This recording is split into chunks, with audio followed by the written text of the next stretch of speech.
At 9:17 a.m. on August 8, 1942, Aviation Machinist's mate, Second Class Robert Castellano, sat in the rear cockpit of an SBD Dauntless dive bomber at 12,000 feet above Savo Island, watching his pilot do something that could get them both court-martialed. Lieutenant Thomas Harker had just pushed the stick forward. The nose dropped, but it kept dropping. Castellano felt his stomach rise into his throat as the altimeter spun backward. 70 degrees was the limit. Navy regulations were crystal clear. They were at 85 degrees now. The SBD was falling almost straight down, the ocean rushing up at them at 240 knots. Castellano could see the Japanese heavy cruiser Kako directly below, turning hard to port. Standard doctrine said they'd already be pulling out by now. But Haka wasn't pulling out. The cruiser's deck filled Castellano's entire view. He could see sailors running, the anti-aircraft guns were firing, but the traces were arcing behind them. At this angle, the gunners couldn't compensate. Castellano gripped the twin .30 caliber machine guns mounted in his rear seat, knowing they were absolutely useless right now. All he could do was watch, and trust that Harker knew what he was doing with this dive angle that wasn't supposed to exist. Thomas Harker was 26 years old, a college graduate from Portland, Oregon, who'd joined the Navy in 1939. He'd been flying SBD Dauntless dive bombers for 14 months. He'd flown 23 combat missions since arriving at Guadalcanal 3 weeks earlier. His kill record was 0. Not 0 ships sunk, 0 hits. In 23 missions, dropping 23 1,000-pound bombs at Japanese warships and transports, Harker had not scored a single confirmed hit on a moving target. Neither had most of his squadron. The SBD Dauntless was supposed to be the Navy's precision weapon. A dive bomber that could put a bomb down. A smokestack, that's what the newsreels back home said. That's what the training instructors at Pensacola promised. The reality at Guadalcanal was different. Japanese destroyers and cruisers could turn inside the fall time of a bomb dropped from a standard 70-degree dive. The pilots would set up perfectly, dive at the regulation angle, release at 2,000 feet, and pull out. By the time the bomb reached the water, the ship had moved. 60 feet to the left, 100 feet forward. Close didn't count. Near misses didn't sink warships. The Japanese Navy was running supplies down the slot every night, bombarding Henderson Field, and the SBD squadron stationed there couldn't stop them. Harker had watched it happen over and over. July 15th, attacking a destroyer off New Georgia. Perfect dive, perfect release, perfect pullout. The bomb hit the water 40 feet behind the stern. July 22nd, 2 cruisers heading south. Harker was third in the attack pattern. He watched the first 2 pilots dive, release, pull out. Both bombs missed. He dove exactly like they did. His bomb missed too. August 1st, a supply convoy with 4 transports. Harker dove on the lead transport. He could see men on the deck looking up at him. He released at exactly 2,000 feet, exactly as trained. The bomb fell for 3.5 seconds. In 3.5 seconds, that transport captain turned his ship. The bomb hit empty ocean 30 feet from the port beam, close enough to drench the deck with spray, not close enough to matter. That transport delivered its cargo to Japanese troops that night. 4 days later, Harker flew cover while B-17s bombed the same area. Those supplies his bomb missed, they were now artillery shells. Japanese 155mm guns firing at Marine positions. Americans were dying because Harker and his squadron couldn't hit ships that knew how to turn. That's when Harker started wondering if the problem wasn't the pilots. Maybe the problem was the dive angle everyone was required to use. The SBD could handle steeper dives. Harker knew that from studying the aircraft specifications. The airframe was rated for 85-degree dives. The dive brakes could handle it. But Navy doctrine said 70 degrees maximum. The reasoning was simple. Steeper dives were more dangerous. Pulling out from 85 degrees put enormous stress on the pilot. The G-forces were brutal. Pilots could black out. The aircraft could break apart if the pullout was too aggressive. Better to miss the target safely than risk the pilot. Harker understood the logic, but he'd watched too many bombs miss, and he'd watched pilots die anyway, from a different cause entirely. Lieutenant Robert Morrison, 24 years old, from Buffalo, New York. August 3, 1942. Morrison was pulling out from a dive on a Japanese destroyer 70 degrees exactly by the book. His SBD was climbing away when a Zero caught him from behind. The rear gunner, Arm 3C Stephen Walsh, got off maybe 30 rounds. The Zero, as 20mm cannon rounds tore through the SBD's engine, Morrison tried to make it back to Guadalcanal. He almost did. The engine seized 2 miles from Henderson Field. Morrison ditched in the ocean. Neither he nor Walsh made it out. A destroyer transport picked up Morrison's body 3 days later. Walsh was never found. Morrison's bomb had missed the destroyer by 60 feet. Ensign David Chen, 23 years old, from San Francisco. August 5th, Chen dove on a cruiser northwest of Savo Island. Textbook dive, regulation angle, proper release altitude. His bomb missed. He pulled out and was climbing when 3 Zeros jumped his section. Chen's wingman made it back. Chen didn't. The Zeros shot his tail section off. The SBD went into an uncontrolled spin. It hit the water at over 300 knots. There was nothing left to recover. Chen's gunner was 19-year-old seaman Marcus Boyd from Atlanta. It was his fourth combat mission. His parents got the telegram on August 10th. Harker attended both memorial services at Henderson Field. The chaplain talked about courage and sacrifice. The squadron commander talked about dedication to duty. Everyone saluted. Everyone went back to their tents. Harker went back to his tent and did math. 70-degree dive, 2,000-foot release, 240-knot dive speed. The bomb was in the air for 3.4 seconds. A destroyer at flank speed could move 110 feet in 3.4 seconds. 85-degree dive, 1,500-foot release, 260-knot dive speed. The bomb would be in the air for 1.8 seconds. That same destroyer could only move 60 feet in 1.8 seconds. And from 85 degrees, you could see the target better. You could compensate for their turn. You could track them all the way through the dive. The math was clear. Harker just needed to test it without telling anyone, because if he told his commanding officer he wanted to violate Navy dive doctrine, he'd be grounded immediately. The 70-degree limit wasn't arbitrary. It existed for good reasons. Dive bombing was already one of the most dangerous jobs in naval aviation. Making it more dangerous seemed insane to the officers writing doctrine back in San Diego. At 70 degrees, a pilot pulled about 5 Gs during recovery. Uncomfortable but manageable. Most pilots could handle it without blacking out. The SBD's airframe could handle it consistently, mission after mission. At 85 degrees, the G-forces doubled. Pulling out from a near-vertical dive at 260 knots meant 9 to 10 Gs. That was the threshold where pilots lost consciousness, where blood couldn't reach the brain fast enough, where vision narrowed to a tunnel, then went gray, then black. If you blacked out during pullout, you died. The SBD would keep diving straight into the ocean at 300-plus knots. By the time you woke up, you'd have maybe half a second to register what was happening, then nothing. That's why 70 degrees was the maximum. But there was another PR. Oblum nobody talked about in official reports. The problem was that the Japanese Navy had figured out 70-degree dives. They'd been watching American dive bombing tactics since Pearl Harbor. They'd analyzed the attack patterns. They knew the timing. Japanese destroyer and cruiser captains now had a standard defensive procedure. When American dive bombers attacked, wait until they committed to the dive, then turn hard. The turn had to be aggressive, at least 30 degrees. The faster the ship, the better. It worked frighteningly well. Between July 1st and August 7th, 1942, U.S. Navy SBD squadrons at Guadalcanal flew 127 dive bombing attacks against Japanese warships. They scored 11 confirmed hits. That was an 8.7% success rate, 8.7%. Pilots were dying at a much higher rate than that. Between combat losses and operational accidents, the SBD squadrons at Guadalcanal lost 21 aircraft in those same 5 weeks. That was 16% of the squadron strength. They were losing pilots twice as fast as they were hitting targets. Lieutenant Commander James Walsh, the squadron commander, knew the numbers. He'd sent requests up the chain of command asking for revised tactics. He suggested steeper dives, lower release altitudes, anything to improve accuracy. The response from Pearl Harbor was clear: maintain current doctrine, 70 degrees, 2,000-foot release, no exceptions. The reasoning made sense from a desk in Hawaii. Navy dive bombing doctrine had been developed over 10 years of testing and training. Engineers had calculated the optimal balance between accuracy, safety, and pilot survival. Changing it because of 5 weeks of combat data seemed reckless. But Walsh wasn't sitting at a desk in Hawaii. He was at Henderson Field, watching pilots return from missions with no hits. He was writing letters to families in Buffalo and San Francisco and Atlanta. He was calculating how long his squadron could sustain 16% losses. At that rate, they'd be combat ineffective in 4 months. The replacement pipeline couldn't keep up. New pilots were arriving, but not fast enough. And when they did arrive, they had the same problem. They'd been trained to dive at 70 degrees. They'd been trained to release at 2,000 feet. They'd been trained to miss. August 6th, the new pilot arrived, Ensign Patrick Murphy, 22 years old, fresh from flight training in Florida. He'd never seen combat. He'd scored 87% hits in training against a target sled being towed in a straight line at 15 knots. August 7th, Murphy flew his first combat mission. He dove on a Japanese destroyer off Tulagi.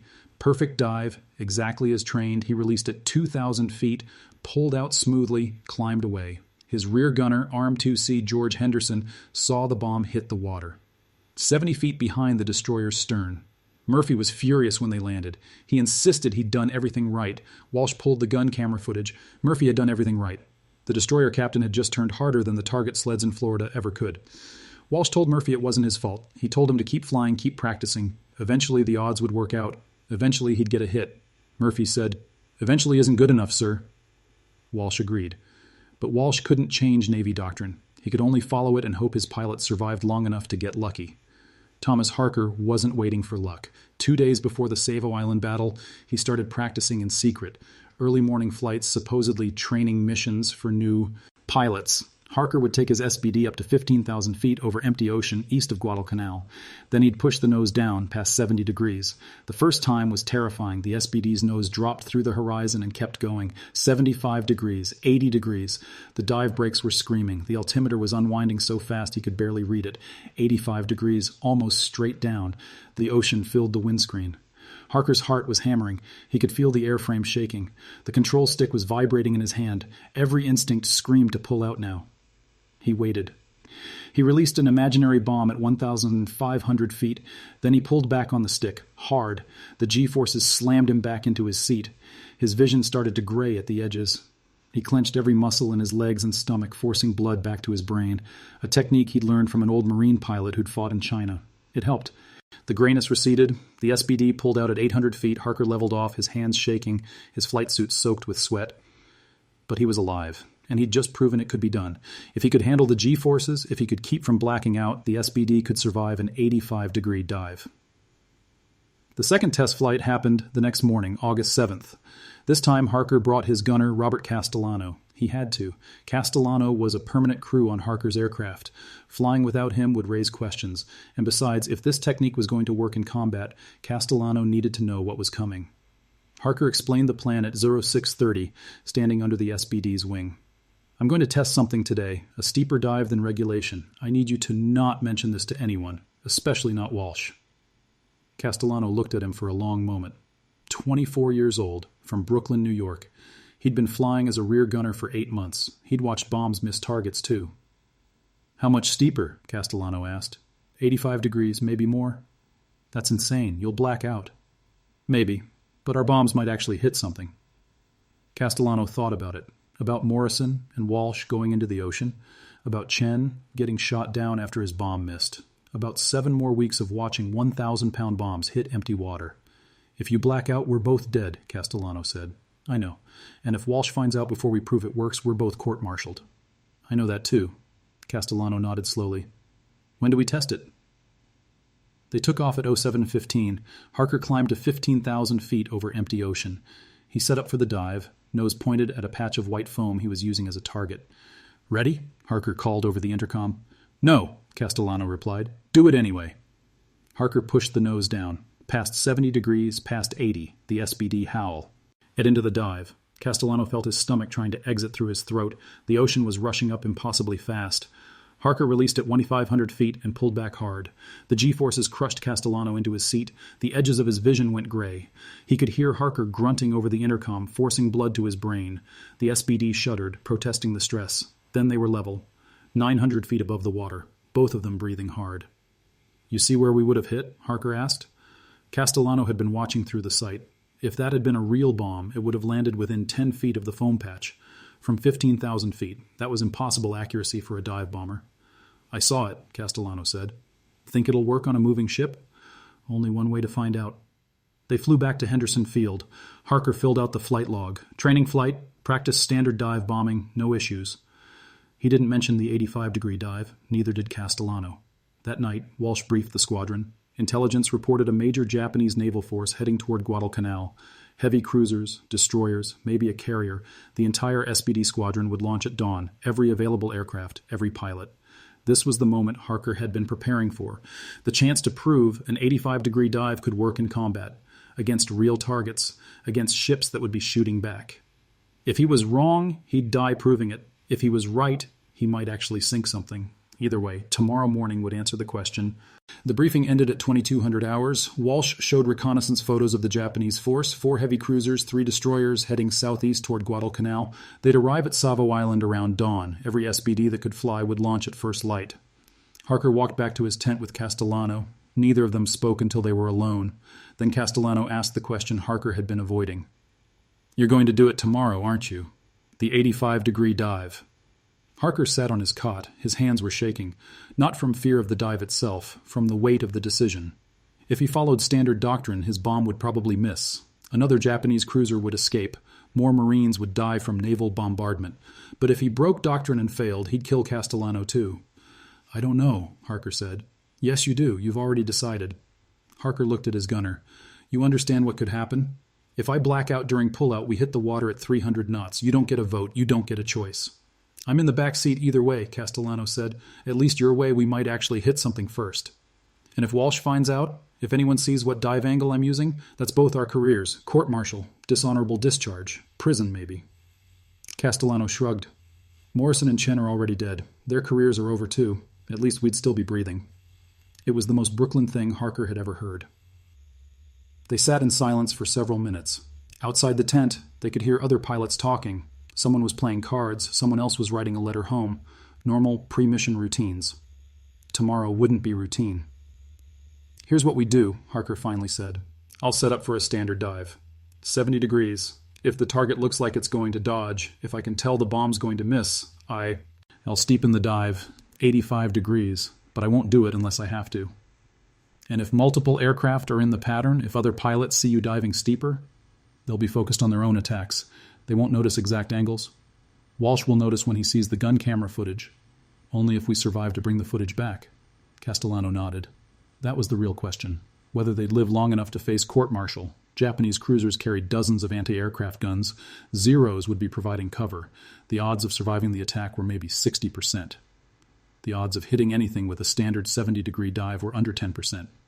Get some sleep, Harker said. Wake up at 0500. You think you'll sleep? No, but I'll try anyway. Neither of them slept.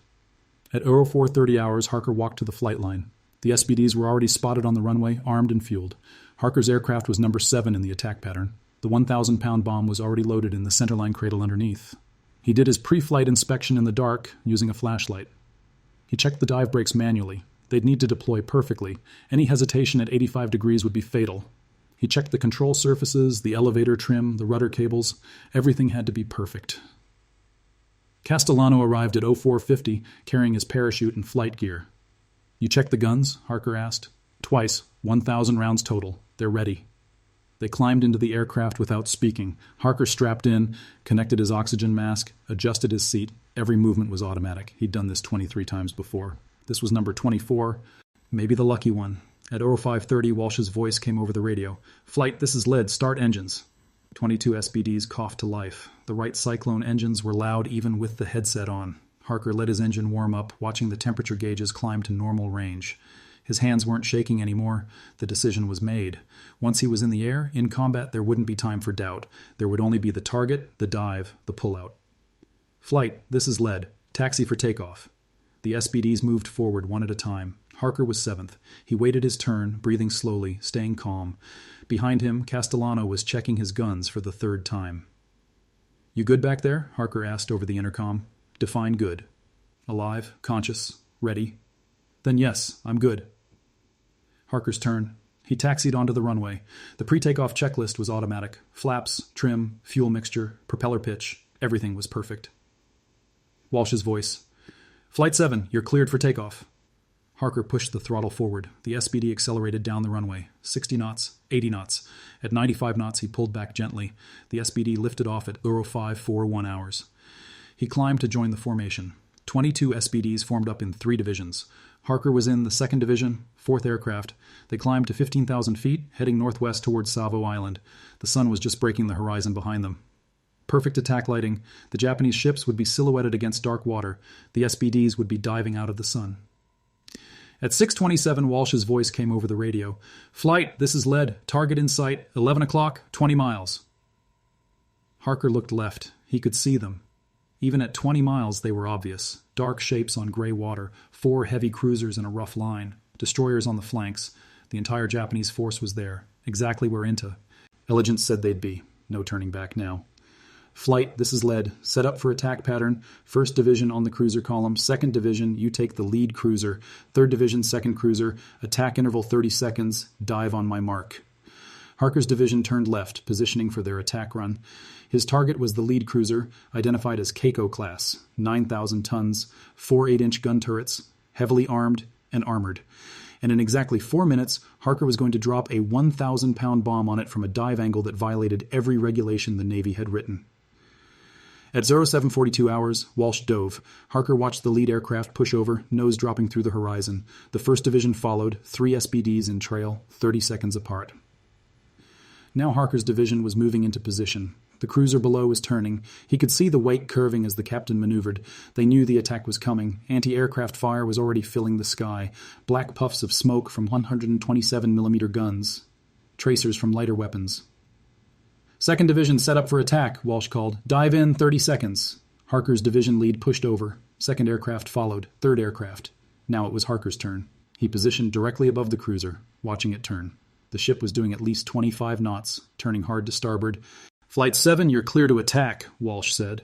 Harker took a breath. This was it. He pushed the stick forward. The nose dropped 70 degrees. The dive brakes deployed automatically. The SBD slowed to 240 knots. Below him, the cruiser continued its turn. Harker could see exactly what would happen. If he released from 70 degrees at 2,000 feet, the bomb would miss by at least 50 feet, maybe more. The captain was good. He was timing his turn perfectly. Harker made his decision. He pushed the stick forward more, past 70 degrees. The nose kept dropping. 75 degrees. 80 degrees. The altimeter was spinning backward impossibly fast. The dive brakes were screaming. 85 degrees.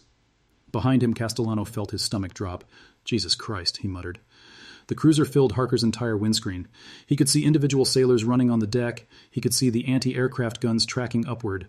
At this angle, they couldn't lead enough. The tracers were arcing behind him. The cruiser was still turning, but now Harker could compensate. He could track the ship's movement through the dive.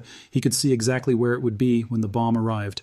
He adjusted his aim point slightly forward, accounting for the turn. The altimeter passed through 3,000 feet, 2,500 feet. He kept the pipper of his bomb sight centered on a point 50 feet ahead of where the cruiser was now. 2,000 feet. Standard release altitude, Harker didn't release, 800 feet, 1,600 feet. The cruiser's deck was filling his vision. He could see the rising sun, flag painted on the forward turret. He could see sailors looking up at him. 500 feet, he released. The 1,000-pound bomb dropped away. Harker immediately pulled back on the stick, hard. The G-forces hit him like a truck. His vision instantly grayed at the edges. He clenched every muscle in his body, forcing blood to his brain. Don't black out. Don't black out. The gray turned to tunnel vision. He could only see directly ahead. His peripheral vision was gone. The SBD was shuddering, protesting the 10G pullout. The airframe was screaming. Behind him, Castellano was experiencing the same thing. His vision was graying. He couldn't see anything except directly in front. The G-forces were crushing him into his seat. Then the pressure eased. The gray receded. They were level, 800 feet above the water. Castellano looked back at the cruiser. The bomb was falling, 1.8 seconds of fall time from 1,500 feet. The cruiser was still turning, but it couldn't turn fast enough. The bomb hit the water, not near the cruiser, not close to it. It hit the cruiser, dead center, right between the forward turret and the bridge superstructure. The explosion was massive. Orange flame and black smoke erupted from the impact point. Castellano could see the deck buckling. "Hit!" he screamed over the intercom. "Direct hit! You got him!" Harker couldn't believe it. In 23 previous missions, he'd never hit anything. Now, on his first attempt with an 85-degree dive, he'd scored a perfect hit on a maneuvering cruiser. He banked left, climbing away from the target. Behind him, the cruiser was already listing. The bomb had penetrated the deck and exploded inside the ship. Secondary explosions were rippling through the hull. "Flight 7, good hit," Walsh's voice came over the radio. "Climb to 8,000 in orbit. We'll assess damage after all aircraft complete their runs." Harker climbed. Other SBDs were diving now. He watched them drop. Some hit. Most missed. The cruisers were maneuvering hard, their captains knowing exactly when to turn. But Harker had proven something. The steeper dive worked. The accuracy was devastating. That cruiser wasn't going to sink immediately, but it was done. It was dead in the water, burning, listing heavily. He'd done in one dive what he'd failed to do in 23 previous missions. The formation reformed at 8,000 feet. Walsh's voice came over the radio. "All aircraft, return to Henderson Field for rearming. Good work." They landed at 0831. Harker taxied to his parking spot. The ground crew immediately started refueling and rearming the SBD. The ordnance team rolled a new 1,000-pound bomb toward the aircraft. Walsh was waiting at the wing as Harker climbed down. "What dive angle did you use?" Walsh asked immediately. Harker's stomach dropped. Walsh knew. Somehow he'd seen it. The court-martial was about to start before he'd even removed his flight gear. 70 degrees, sir. Standard doctrine." Walsh looked at him for a long moment. That's not what it looked like from 10,000 feet. That looked a hell of a lot steeper than 70 degrees. Harker didn't respond. Castellano was climbing out of the rear cockpit, trying not to look panicked. "I'm not asking for an admission," Walsh said quietly. I'm asking what you did different, because you're the only pilot who got a perfect hit on a cruiser making 25 knots and turning hard. I need to know how. This was the moment. Harker could lie. He could insist he'd followed doctrine. Walsh couldn't prove otherwise without gun camera footage, and that wouldn't be developed for hours. Or he could tell the truth. 85 degrees, Harker said. I dove at 85 degrees and released at 1,500 feet. Walsh stared at him. That's 15 degrees past regulation. You could have blacked out. You could have killed yourself and your gunner. Yes, sir. Why? Because 70 degrees doesn't work. The ship's dodge, you know that. You've seen the numbers. We're hitting less than 10%. Walsh was quiet. Other pilots were climbing out of their aircraft. The ground crews were swarming over the SBDs. No one else was listening. Show me the math, Walsh said. Harker explained fall time, distance traveled, G-forces during pullout, how the steeper angle reduced the bomb's flight time by almost half, how it let the pilot track the target through the entire dive. Walsh listened. Then he asked, Can other pilots do this, or just you? Anyone who can handle the G-forces. It takes technique. You have to clench every muscle to keep blood in your brain, but it's possible. Demonstrate it next mission. If other pilots can replicate it, we'll discuss making it standard. If you're the only one who can do it... Walsh paused. Then I never saw anything unusual about your dive angle. Understood? Yes, sir. Walsh walked away. Harker looked at Castellano. Did that just happen? I think Walsh just gave you permission to break regulations as long as you don't kill yourself doing it, Castellano said. That's what I thought, too. The second mission launched at 12:15 hours. Intelligence reported the Japanese force was retreating, but 3 cruisers were still operational. The damaged ships were trying to escape northwest toward Rabaul. Walsh briefed the squadron before takeoff. We're going after the wounded ones first. They're slower, easier targets. Lieutenant Harker will lead the 2nd Division. Harker was stunned.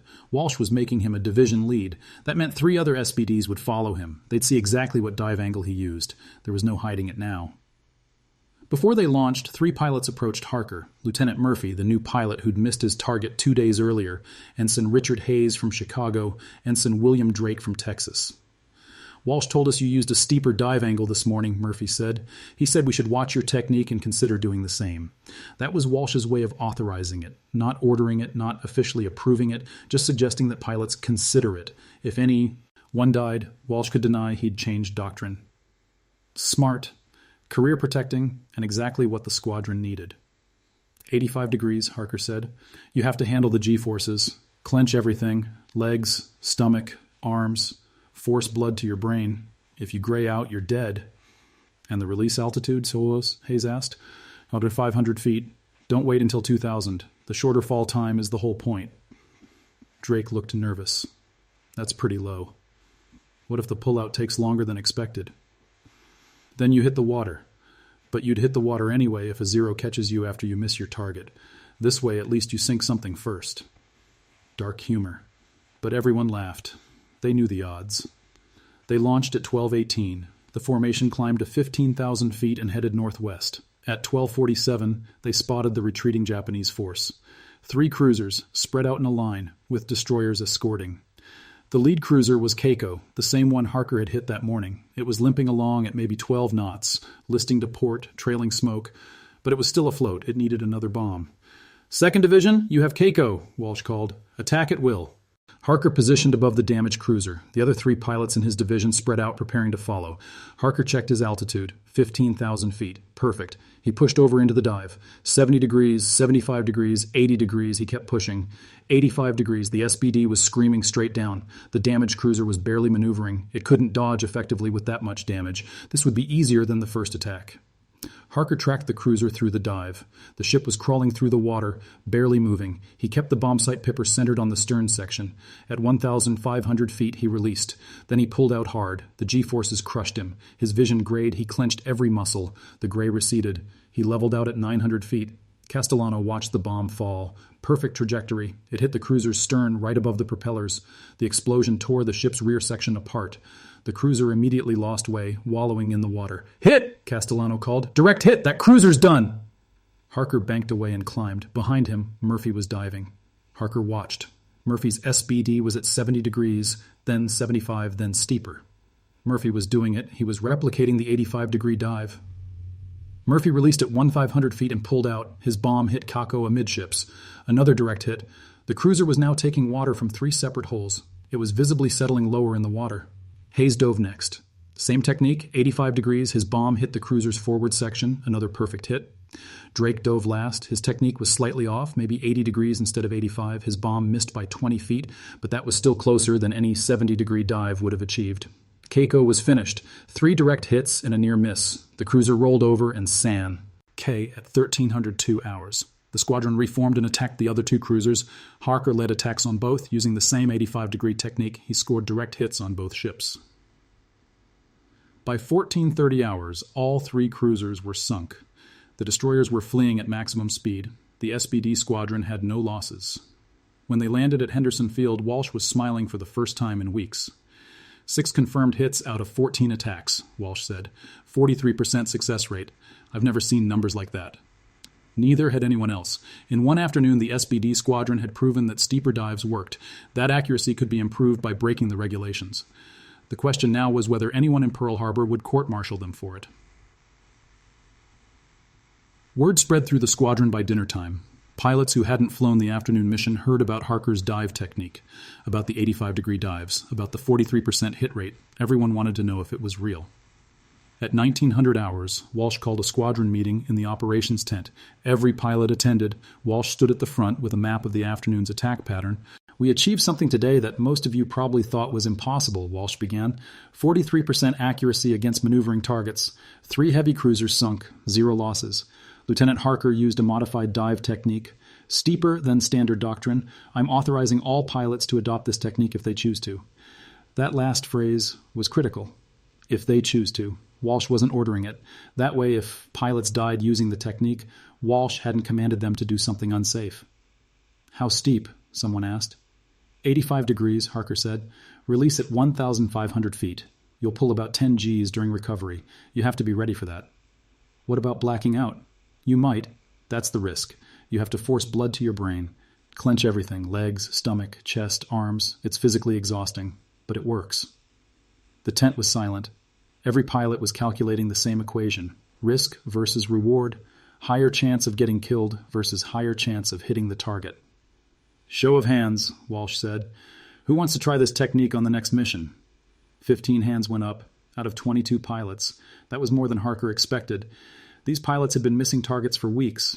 They'd watched friends die after their bombs missed. They were willing to risk steeper dives if it meant actually hitting something. "We'll practice tomorrow morning," Walsh said. "Training flights over empty ocean. Perfect your technique before combat. Dismissed." The meeting broke up. Pilots clustered in small groups discussing the technique. Harker found himself surrounded by younger pilots asking questions. How long did the dive take? About 12 seconds from pushover to pull out. How did you avoid blacking out? Technique and practice. What if the dive brakes didn't deploy? You'd accelerate past safe speed and probably break apart, so check your divot. He brakes before every mission. Murphy approached after the crowd dispersed. "I dove at 85 degrees this afternoon, hit my target, but I nearly blacked out during pullout. How do you avoid that?" "Breathing technique," Harker said. "Before you push over, take 3 deep breaths, hyperventilate slightly, gets more oxygen in your blood, then hold your breath during the dive. Don't breathe until after you're level again." "That actually works?" "Worked for me 6 times today. 2 missions, 3 dives each, never fully blacked out." Murphy nodded. "I'm flying tomorrow morning. I'll practice it." Over the next 3 days, the entire squadron practiced 85-degree dives. Walsh scheduled training flights every morning. Pilots would take off, climb to 15,000 feet, and practice diving on whitecaps or floating debris. Some pilots couldn't handle the G-forces. They'd gray out or black out during pullout. Walsh grounded them after 3 failed attempts. No shame in it. Some people's bodies just couldn't handle 10 Gs. Better to discover that during training than during combat. But most pilots could do it. Out of 22 pilots, 17 successfully completed 85-degree training dives. That was enough to change the squadron's combat effectiveness entirely. August 12th, the squadron attacked a Japanese destroyer convoy northeast of Guadalcanal. 7 SBDs using the new technique scored 5 direct hits. 2 destroyers sunk, no aircraft lost. August 15th, another attack on a cruiser task force. 9 SBDs scored 6 hits. 1 cruiser sunk, another severely damaged. 1 SBD lost to anti-aircraft fire, but the pilot and gunner were rescued. August 19th, the squadron attacked the supply convoy everyone had been missing for weeks. The transports that had been dodging 70-degree dives couldn't dodge 85-degree dives. 4 transports sunk, 0 losses. The statistics were staggering. In the 12 days following Harker's first 85-degree dive, the squadron's hit rate climbed from 8.7% to 41%. They'd sunk or damaged more Japanese ships in 2 weeks than they had in the previous 2 months. And the Japanese noticed. Commander Takeshi Yamamoto commanded the heavy cruiser Aoba. He'd been a naval officer for 18 years. He'd fought in China. He'd attacked Pearl Harbor. He knew American dive-bombing tactics better than most Japanese captains. August 20th, 1942, Yamamoto was sailing south toward Guadalcanal when his lookouts spotted American dive bombers at 15,000 feet, 12 SBDs, standard attack formation. Yamamoto gave standard defensive orders, increased speed to 28 knots, anti-aircraft batteries to maximum alert. When the Americans committed to their dives, he'd turn the ship hard. They'd miss. They always missed. The first American dove at 0847, Yamamoto watched through binoculars. The SBD pushed over. 70 degrees initially, that was standard. Yamamoto prepared to order the turn, wait until the bomber was committed, then turn hard to starboard. But the bomber kept diving, steeper. Yamamoto frowned. That wasn't standard American doctrine. The dive was too steep. The bomber was going to black out and crash. Except it didn't crash. At what Yamamoto estimated was 1,500 feet, the bomber released its payload and pulled out, hard. The pullout was violent. Any normal pilot would have lost consciousness. This pilot didn't. The SBD leveled out at 800 feet and climbed away.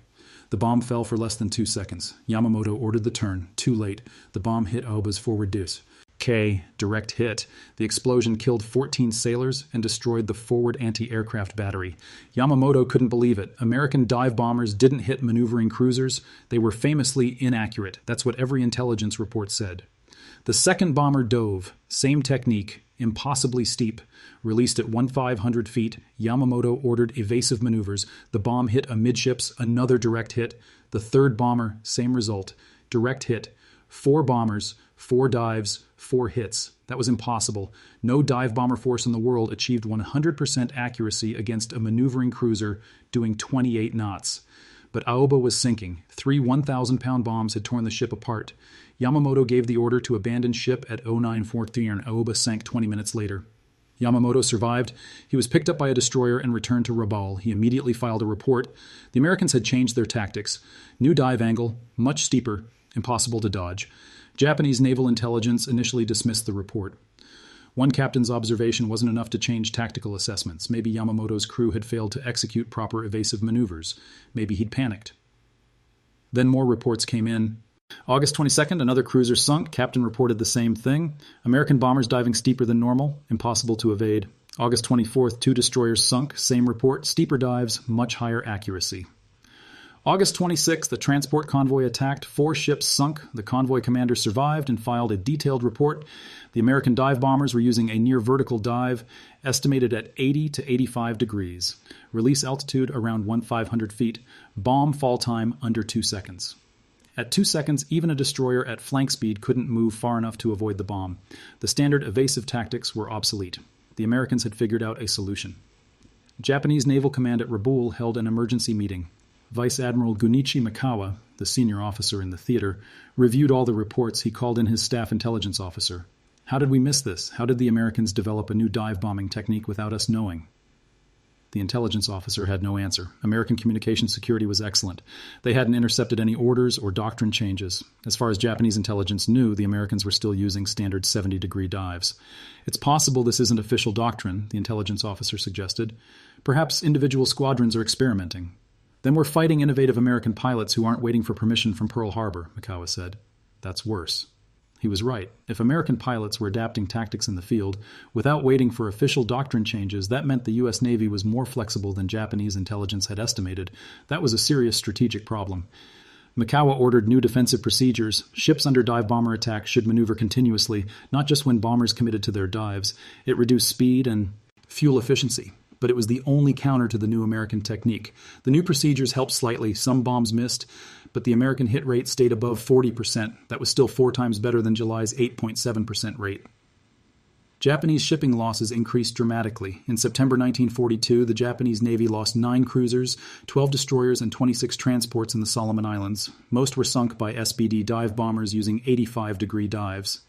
The Americans had changed the balance of power in the South Pacific. Not through better aircraft, not through more resources, through one pilot's decision to ignore doctrine and test a steeper dive angle. and through a squadron commander who was willing to quietly authorize it without asking permission from Pearl Harbor. The official Navy investigation started in late September. Engineering teams from Pearl Harbor flew to Guadalcanal to evaluate the new dive technique. They brought testing equipment. They interviewed pilots. They reviewed gun camera footage. The team leader was Commander Robert Dixon, a career naval aviator who'd helped write the original dive bombing doctrine in the 1930s. He'd flown dive bombers off carriers for 10 years. He knew the regulations. He knew the regulations existed for good reasons. Dixon interviewed Harker first. "Lieutenant, you understand you violated standing doctrine? 85-degree dives aren't authorized. The maximum is 70 degrees. You know this." "Yes, sir." "You also understand the risks? Pilots can black out. Aircraft can break apart. We set the 70-degree limit to prevent casualties." "Yes, sir. I understand that." "Then why did you violate it?" Harker looked at Dixon. "Because pilots were dying anyway, sir. They were dying after their bombs missed. We had an 8.7% hit rate. The Japanese were dodging our bombs and then shooting us down. I decided I'd rather risk blacking out during a steep dive than get shot down after missing my target." Dixon didn't respond immediately. He reviewed the statistics. July hit rate, 8.7%. August hit rate after the new technique, 41%. September hit rate, 43%. He reviewed the casualty figures. July losses, 16% of squadron strength. August losses after the new technique, 4%. September losses, 3%.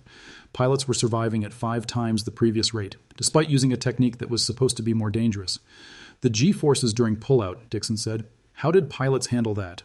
"Training and technique, sir. Breathing before the dive. Muscle clenching during pullout. Most pilots can learn it in 3 to 5 training dives." "Most? Not all?" "About 80%. Some pilots can't handle 10 Gs. We identified them during training and kept them on 70-degree dives." That impressed Dixon. The squadron hadn't forced everyone to adopt the dangerous technique. They'd trained pilots and identified who could safely perform it. That was responsible innovation, not reckless gambling with lives. Dixon's team spent 2 weeks at Guadalcanal. They flew test missions. They measured G-forces during pullout. They interviewed 20 pilots. They reviewed every combat mission flown in August and September. Their report was classified, but the conclusions were clear. The 85-degree dive technique was safe when properly trained. It dramatically improved accuracy. It reduced casualty rates. It should be incorporated into official doctrine. But there was a political problem. If the Navy officially adopted the technique, they'd be admitting that the previous doctrine was wrong, that pilots had been missing targets for months because of bad regulations, that men had died unnecessarily. The senior officers at Pearl Harbor didn't want to admit that, so they made a quiet decision. They wouldn't officially change the doctrine. They wouldn't publish new training manuals. They wouldn't send out fleet-wide directives. But they'd incorporate the technique into new aircraft. The SBD-5 model, which entered production in early 1943, had reinforced dive brakes rated for 85-degree dives. The flight manual included a section on maximum angle operations. Training squadrons at Pensacola started teaching steeper dives. They just didn't call it a doctrine change. They called it expanded operational envelope. That way, nobody had to admit the old doctrine was wrong. Harker never received official recognition. No medal, no commendation, no mention in dispatches. His name didn't appear in the engineering team's report. The Navy didn't want to publicize that an individual lieutenant had invented a better technique than the entire Bureau of Aeronautics. But within the dive bomber community, everyone knew Harker was the pilot who'd figured out how to actually hit ships. His name was passed around in ready rooms and officers' clubs. New pilots arriving at Guadalcanal were told, "Find Harker, learn from him." That was better than a medal anyway. Thomas Harker flew 63 combat missions from Henderson Field. He sank or damaged 17 Japanese ships, 4 cruisers, 7 destroyers, 6 transports. His final mission was November 12, 1942, during the naval battle of Guadalcanal. He survived the war, no serious injuries, no crashes, never shot down. He was promoted to lieutenant commander in 1943 and transferred stateside to train new dive bomber pilots at Naval Air Station Jacksonville, Florida. He taught every pilot the 85-degree technique. The Navy never officially acknowledged he'd invented it, but every instructor at Jacksonville knew the truth. Robert Castellano flew all 63 missions with Harker. He scored 11 aerial kills from the rear seat, making him one of the highest-scoring SBD gunners in the Pacific. He survived the war and returned to Brooklyn. He worked as a machinist until 1978. Patrick Murphy, the new pilot who'd missed his first target and then adopted Harker's technique, flew 57 missions, 13 confirmed ship kills. He survived the war and became a commercial pilot for United Airlines. Richard Hayes flew 49 missions, 9 confirmed kills. He was shot down on December 3, 1942, but survived. He was rescued by a submarine and returned to duty. He finished the war as a squadron commander. William Drake, the pilot whose technique wasn't quite perfect on his first attempt, eventually mastered the 85-degree dive. He flew 51 missions, 12 confirmed kills. He survived the war and became a test pilot for Grumman Aircraft. Lieutenant Commander James Walsh, the squadron commander who'd quietly authorized Harker's technique, never received official recognition either, but he knew what he'd done. He'd enabled innovation in the field. He'd let his pilots adapt instead of forcing them to follow doctrine that didn't work. Walsh survived the war and retired as a captain in 1957. The real impact of the 85-degree dive technique was measured in ships sunk. Between August 1942 and August 1945, SBD squadrons using the technique sank or damaged over 300 Japanese warships and transports. The technique was later adopted by SB-2C Helldiver squadrons and eventually by jet-powered dive bombers in Korea. Engineering studies after the war estimated the technique saved between 80 and 100 American pilots' lives. The improved accuracy meant fewer repeat attacks. Fewer attacks meant less exposure to anti-aircraft fire and fighters. Less exposure meant fewer casualties. 100 pilots. Each one would have had a family, a hometown, a life after the war. Because Harker decided to test a steeper dive angle in August 1942, those 100 pilots came home. Their names were never recorded. There's no monument, no list of pilots saved by improved doctrine. But they existed, they lived, they had children and grandchildren. The Japanese Navy tried to counter the technique. They developed new evasive maneuvers. They increased anti-aircraft firepower. They provided better fighter cover for their ships. It helped slightly, but you can't dodge a bomb that's only in the air for 1.8 seconds. The physics don't work. By mid-1943, Japanese surface ships avoided the Solomon Islands entirely during daylight hours. They ran supplies at night when dive bombers couldn't attack. That restriction alone changed the strategic balance in the South Pacific. The Americans controlled the day, the Japanese controlled the night. That split control meant neither side could maintain large surface forces in the area, which meant the island-hopping campaign could proceed without facing constant Japanese naval interference. Guadalcanal led to Bougainville. Bougainville led to Rabaul. Rabaul led to the Philippines. Each step was possible partly because SBD dive bombers could sink Japanese ships with 40% accuracy instead of 8%, all because one pilot didn't wait for permission. Thomas Harker returned to Portland, Oregon in 1946. He married his high school sweetheart, Margaret. They had 3 children. He worked as an aeronautical engineer for Boeing until 1981. He rarely talked about the war. When people asked what he did in the Navy, he'd say, "I was a dive bomber pilot." If they pressed for details, he'd mention flying in the Solomons. He never mentioned inventing a technique that changed naval aviation. Robert Castellano stayed in touch.